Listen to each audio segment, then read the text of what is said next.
bagaimana caranya agar aku itu di sini bisa ini itu bisa bekerja barengan gitu loh. Nah, kalau misalnya di sini sesama di ekosistem Apple itu sudah seamless ya teman-teman, cara copy paste dari misalnya di sini ada iPhone ya, misalnya iPhone ke sini gitu ya kayak gitu. Ataupun asalkan dengan akun yang sama gitu ya. Nah, tapi di sini teman-teman, ini kita berbeda karena di sini kita beda ya. Ini udah beda ekosistem teman-teman. Bagaimana sih caranya agar kita itu bisa berkolaborasi, kita bisa membuka misalkan ya paling mudah membuka catatan kita lah. Sekarang karena di sini misalnya kita itu memiliki kebutuhan untuk bisa mengakses ya note atau catatan kita yang kita hasilkan dari iPad ini dimanapun kita berada kayak gitu, tentu kita perlu mengkolaborasikan sehingga kita bisa melihatnya dari sini nih. Nah, kalau misalnya di Samsung Note, karena di sini yang aku pakai adalah si Samsung A16 ya teman. Dan ini terdapat Samsung Note ini teman-teman. Dan ini yang ada di sini itu adalah note-noteku yang lama yang ada di P205 dulu teman-teman, seperti itu. Dan sekarang ini tak buka di sini teman-teman. Jadi cuma bisa tak buka di sini gitu ya, karena memang untuk P205-nya udah dibawa ke adikku gitu ya teman-teman. Nah, seperti itu.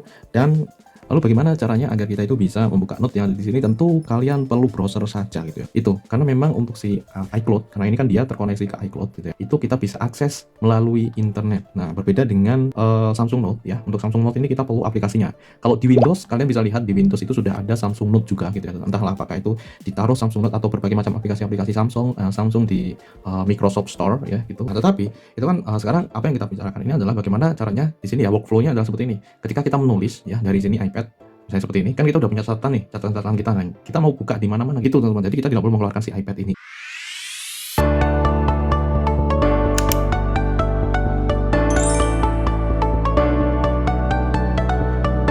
Oke teman-teman, jadi di sini itu kan kita menginstal beberapa browser ya di Android kita teman-teman, seperti ini. Dan kita buka dulu ya teman-teman. Nice. Di sini untuk browser, nah seperti ini. Kalian tinggal masuk aja ke sini ya, dengan ini browser Chrome ya. Jadi silahkan di sini kalian bisa preference masing-masing berbeda-beda, nggak masalah. Misalnya kalian itu biasanya preference ke Mozilla Firefox misalnya teman-teman. Jadi berdasarkan yang kalian ini aja, kalian preferencekan gitu ya. Kalau di sini kita prefer ke Chrome ya. Jadi untuk yang berempat aja. Jadi di sini tuh aku tidak browser berbagai macam gitu loh teman-teman. Jadi untuk browser bebasnya itu aku di Firefox ataupun di Edge ya teman-teman. Atau yang bawaan ini gitu. Jadi ini untuk akun-akun khusus. Nah, seperti itu kita bisa sign in nih teman-teman ya. Kita sign in. Nah, seperti ini. Sudah tinggal kita masukkan saja di sini menggunakan si Apple. Dan nanti kita bisa remember saja teman-teman. Jadi kenapa kita remember? Jadi kalau misalnya nanti kita pas buka, jadi seakan-akan itu kayak kita itu buka aplikasi gitu loh. Jadi itu bisa langsung kita tidak perlu login gitu loh. Walaupun mungkin untuk keamanan ya kita perlu login lagi, tapi setidaknya di sini si device ini ya dia sudah mengenali perangkat kita. Tinggal kita masukkan saja di sini email dan atau phone number ya. Kalian tinggal masukkan aja preferensinya, kalian tuh masuknya pakai apa gitu ya. Karena di situ kan kalau aku di sini aku pakai email ya teman-teman untuk membuat Apple account ini. Nah, kalau misalnya sudah di sini tinggal kalian next saja. Nah, lalu di sini kalian bisa continue with password ataupun kita bisa sign in with passkey teman-teman. Ya, jadi tinggal ya enaknya yang mana gitu ya. Kita tinggal centang aja di sini keep me sign in. Nah, seperti ini. Kita bisa masukkan menggunakan password ataupun ke passkey. Kita akan coba pakai passkey. Oke. No passkey available. Oke. Untuk passkey tidak bisa ya di sini. Kita pakai password saja. Oke, kita pakai password. Nah, kalau sudah tinggal kalian next. Nah, seperti ini. Kita di sini pakai two factor authentication. Jadi di sini kita perlu buka sih, dan ini udah ada ya. Kita harus buka lock screen dulu, kita pakai ID. Jadi di sini tuh dia keluar ada dua ya. Jadi keluar emailnya terus sama posisinya. Posisinya di mana teman-teman? Jadi ini ternyata terdeteksi ya. Ini posisinya cukup akurat ternyata. Jadi terdeteksi ya, benar-benar terdeteksi kita di mana. Kita pencet aja di situ allow teman-teman. Jadi untuk ini ya kita allow seperti ini. Setelah itu di sini ada, nah setelah ini ada Apple ID-nya teman-teman. Jadi ini ada kodenya. Jadi tinggal kita masukkan aja kode ini teman-teman. Jadi one time kode 567888. Jadi ini cukup sekali aja teman-teman. Nah, kalau sudah di sini oke, sudah seperti ini, tinggal ini ya, trust this device. Kita trust ya teman-teman ya. Kita trust. Sudah. Jadi iCloud sudah kebuka. Jadi kalau misalnya nanti kalian itu sewaya-waya itu tutup, kalau misalnya kalian tidak hapus case ya, case ataupun history gitu ya, ini akan tetap sign in ya. Mungkin untuk beberapa hari. Untuk beberapa harinya mungkin aja itu bisa kita perlu login lagi, kita nggak tahu ya teman-teman. Tapi yang jelas di sini kita sudah remember this device gitu. Nah, seperti itu teman-teman. Dan kita lihat di sini keluar apa? Di sini ini keluar kayak gini nih yang tadi ya teman-teman ya. Oke, ini yang tadi kita sudah verifikasi ya teman-teman. Oke, nah sekarang di sini kita langsung menuju ke sini nih, ke bagian bawah sendiri nih. Di sini ada drive-nya, sisanya berapa, dan ini ada beberapa aplikasi yang tersinkron di sini. Ada mail, email. Nah, sayangnya di sini saya tidak mengaktifkan email di sini ya. Saya lebih mengaktifkan Gmail. Di situ aku udah install Gmail. Terus ada foto, ya foto ini tetap ini tak gunakan ya teman-teman ya, karena ini butuh ketika kita mau ganti wallpaper itu butuh ke foto. Terus ini untuk drive-nya, berarti drive si iCloud-nya ini teman-teman. Terus ada notes-nya ini. Nah, kalau untuk drive sendiri dia, nah dia terdapat screenshot nih kayak gini. Jadi screenshot itu dia masuk ke sini nih. Seperti itu ke drive, dan kita bisa juga memanajemen langsung dari sini. Kita bisa delete nih, misalnya seperti ini ya, kita delete. Jadi drive itu sebenarnya dikorelasi dengan si notes ya teman. Ketika kalian screenshot dan kalian mau masukkan ke situ, dia akan masuk ke drive. Nah, ini adalah notes-nya teman-teman, dan kalian bisa klik pada bagian ini. untuk mengakses notes yang ada gitu ya teman-teman. Nah kayak gini nih, ini yang baru kita tulis ya. Dan di sini kita kalau misalnya di sini ketikan ya teman-teman ya. Ini kita bisa edit di sini nih teman-teman. Klik ini aja seperti ini. Set. Lalu kita bisa edit nih. Saat ini kita coba. Nah seperti ini teman-teman. Oh bukan edit. Ini kita buat baru teman-teman ya, buat baru. Dan di sini kalian lihat, ini kita sudah buat baru di sini. Nah tetapi memang sayangnya di sini memang dia tidak support untuk ini ya. Jadi kalau misalnya kita mau orek-orek di sini kita nggak bisa teman-teman. Jadi ini lebih ke tulisan teman-teman. Jadi misalnya kita ke new note, ini lebih ke tulisan ataupun di sini ada list ya, data list ataupun di sini untuk tabel. Itu aja. Tetapi di sini kita sudah bisa membukanya di sini ya, berbagai macam tulisan yang kita miliki nih, termasuk folder-folder yang ada di sini nih, yang ada di dalamnya. Gitu teman-teman. Itu adalah seputar si ini ya. Ketika kita itu pengen melakukan kolaborasi, ini berbeda platform dan ini memungkinkan untuk itu teman-teman ya. Beda platform ini memungkinkan. Nah, lalu di sini untuk cara yang kedua teman-teman, bagaimana kita itu bisa mengkolaborasikan ini? Itu adalah di sini kalau misalnya kita di Android, saya tidak bisa terlepas dari yang namanya Google Keep. Mesti di sini smartphone-ku itu mesti ada Google Keep tersebut teman-teman. Jadi kita bisa mengakses catatan kita dimanapun kita berada. Dan ini Google Keep ini dia juga sudah tersedia di sini nih teman. Jadi di apps ya, di apps dia sudah tersedia. Tinggal kita cari aja di sini.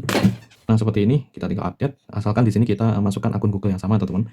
Jadi misalnya di sini kita akun Google A gitu ya. Nah di sini ini harus ada Google A gitu ya, sehingga kita bisa buka catatan-catatan yang kita update di sini gitu ya teman-teman. Itu adalah cara yang kedua teman-teman ya, seperti itu. Jadi kita bisa cross device, cross platform ya teman-teman. Oke, untuk masalah kita bisa copy paste yang ada di sini agar kita bisa langsung copy ke sini, itu tidak memungkinkan ya untuk saat ini. Dan di sini aku tidak bisa menyarankan aplikasi pihak ketiga ya teman-teman ya. Mungkin memang ada aplikasi pihak ketiga teman-teman seperti itu, tetapi di sini aku lebih cenderung ya seperti ini aja gini ya. Jadi misalnya di sini Google Keep ini kan memang aplikasi pihak ketiga, tetapi aplikasi utamanya dari si Android ini teman-teman ya, si Google Android ini. Sedangkan untuk yang tadi ketika kita buka yang tadi ya teman-teman, iCloud, itu juga kan kalau misalnya dari sini kan itu aplikasi pihak ketiga, tetapi di sini adalah aplikasi utamanya si iPad ini teman-teman, seperti itu untuk notes. Nah itu dia. Jadi kita bisa menggunakannya itu gitu ya ini. Jadi udah maksudnya masih ada satu keterkaitan gitu ya teman-teman. Gitu sih. Itu untuk masalah ini teman-teman ya. Jadi kita bisa misalnya katakan kita mau copy sesuatu nih teman-teman dari sini ya, kita bisa melalui perantaraan itu tadi ya. Entah itu kita bisa memakai perantaraan ini gitu ya. Misalnya seperti ini, lalu di sini kita buka note kita gitu ya di sini. Nah, ini kayak gini, kita bisa langsung copy teman-teman. Nah, misalnya kayak gini kita bisa langsung copy just like that. Asalkan connect internet ya. Soalnya kalau offline itu ya jelas nggak bisa kalau offline ya. Dan itu adalah kelemahan ketika kita itu memang ini online ya. Walaupun di sini tuh aplikasi terkonek ke iCloud misalnya kayak gini yang cloud online kayak gitu, dia kan untuk sinkronisasi dia butuh koneksi teman-teman, tidak bisa langsung dalam kondisi offline. Nah, berbeda dengan fitur yang mungkin fitur yang satu ekosistem yang mungkin dia bisa menggunakan Bluetooth ataupun menggunakan koneksi wireless hotspot. Nah, seperti itu sih. Itu untuk yang kedua. Nah, lalu bagaimana cara berkolaborasi lagi yang ketiga nih, teman-teman. Jadi yang ketiga di sini misalnya kita ini berkolaborasi dengan file ya, teman-teman ya. Ini udah beda-beda ekosistem nih. Jadi kita bisa menggunakan fasilitas ini dia. Kita bisa connect ke server nih. Dan ini bisa secara kita tidak perlu connect internet juga ya teman-teman ya, seperti itu. Ini yang penting kita connect di satu router yang sama. Kita udah tunjukkan teman-teman ya di kita sebelumnya. Ini udah bisa. Jadi di sini kita fokus ke satu nih. Kita perlu punya satu untuk yang bisa diakses satu tempat yang atau bisa dikatakan servernya lah ya. Servernya di situ, untuk servernya ini adalah Windows. Jadi di situ kita buka file sharing ya seperti itu. File sharing, terus kita sharing seperti biasa ya, kita tinggal dapetin aja untuk IP-nya seperti ini. Dan termasuk untuk ini ya teman-teman ya, untuk Android juga dia sudah memungkinkan untuk itu SMB seperti ini teman-teman, network storage. Jadi dengan ini itu kita bisa berkolaborasi. Nah seperti itu. Jadi nantinya kita tinggal buat satu folder ya, satu folder, terus di situ kita bisa akses dari sini, kita bisa akses dari sini, kita bisa update data yang ada di situ, kita bisa saling berganti ini ya. Misalnya di sini kita gunakan untuk foto. Nah, lalu kita letakkan di sini. Memang ini tidak bisa langsung seamless kayak ketika kita jepret itu langsung di sini muncul notifikasi, kita bisa langsung masukkan ke sini. Enggak kayak gitu. Kita butuh beberapa step gitu. Tapi setidaknya di sini kita bisa ini ya, kerja bareng gitu, kerja bareng antar device kayak gitu. Di sini si iPad ya, Apple, di sini untuk si Android ya, Google, terus ada si Windows, Microsoft gitu teman-teman. Dan itu bisa, itu memungkinkan banget. Untuk yang lain ya kayak Google Chrome itu kita bisa melakukan sinkronisasi ya teman-teman, asalkan kita masuk ke akun yang sama. Kalau masalah kayak history ataupun ke website yang kalian buka seperti itu, dari daftar yang sudah kalian buka, bookmark seperti itu kan bisa disinkronisasi. Dan di sini dia sudah support untuk kalian install Google Chrome juga, sehingga di situ kita bisa membuka berbagai macam yang sudah kita bookmark teman-teman. Dan itu cukup seamless banget kalau misalnya di sini kita cross platform. Ya seperti itu bro. Jadi tidak harus satu ekosistem yang sama. Oke, jadi kira-kira itu teman-teman ya. kira-kira 3 itu ya.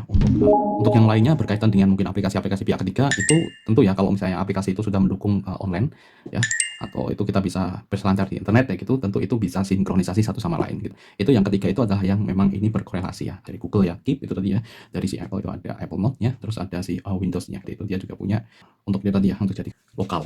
Nah, seperti itu tuh teman. Jangan lupa kalian aktifkan dulu untuk sharing-nya teman ya. Kalau misalnya kalian belum tahu bagaimana caranya mengaktifkan sharing ya di PC Windows, kalian bisa menuju ke quick search ya. Kalian tinggal cari aja bagaimana caranya kita melakukan sharing folder. Tinggal kalian itu search di sana atau langsung pergi ke playlist Windows, di situ kalian bisa upek-upek untuk pembahasan-pembahasan berkaitan. Oke, Assalamualaikum warahmatullahi wabarakatuh.